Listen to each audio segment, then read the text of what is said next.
ಶುಭೋದಯ. ನನ್ನ ಹೆಸರು ಜೋಶಿಕಾ. ನಾನು 3ನೇ ತರಗತಿಯಲ್ಲಿ ಓದುತ್ತಿದ್ದೇನೆ. ನನ್ನ ಹೆಸರು ಇಲ್ಮಾ. ನಾನು 3ನೇ ತರಗತಿಯಲ್ಲಿ ಓದುತ್ತಿದ್ದೇನೆ. ಸರ್ಕಾರಿ ಹಿರಿಯ ಪ್ರಾಥಮಿಕ ಶಾಲೆ ದೊಡ್ಡಬೊಮ್ಮಸಂದ್ರ, ಬೆಂಗಳೂರು, ಉತ್ತರ ವಲಯ 4. ಭಾರತದ ಸಂವಿಧಾನ ಪೀಠಿಕೆ. ಭಾರತದ ಪ್ರಜೆಗಳಾದ ನಾವು ಭಾರತವನ್ನು ಸಾರ್ವಭೌಮ, ಸಮಾಜವಾದಿ, ಜಾತ್ಯತೀತ, ಪ್ರಜಾಸತ್ತಾತ್ಮಕ ಗಣರಾಜ್ಯವನ್ನಾಗಿ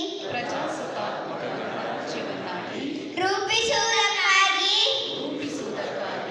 ಭಾರತದ ಎಲ್ಲ ಪ್ರಜೆಗಳಿಗೆ ಸಾಮಾಜಿಕ, ಆರ್ಥಿಕ ಮತ್ತು ರಾಜಕೀಯ ನ್ಯಾಯವನ್ನು ವಿಚಾರ, ಅಭಿವ್ಯಕ್ತಿ, ನಂಬಿಕೆ, ಧರ್ಮ ಮತ್ತು ಉಪಾಸನೆಯ ಸ್ವಾತಂತ್ರ್ಯವನ್ನು,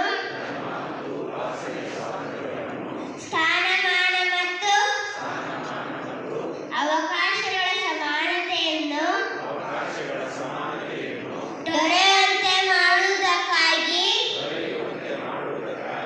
ವ್ಯಕ್ತಿ ಗೌರವ, ದೇಶದ ಏಕತೆ ಮತ್ತು ಸಮಗ್ರತೆಗಾಗಿ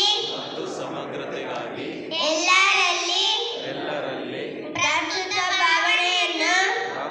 ಭಾವನೆಯನ್ನು ಮೂಡಿಸುವುದಕ್ಕಾಗಿ ಗುಣ ಸಂಕಲ್ಪ ಮಾಡಿ ನಮ್ಮ ಸಂವಿಧಾನ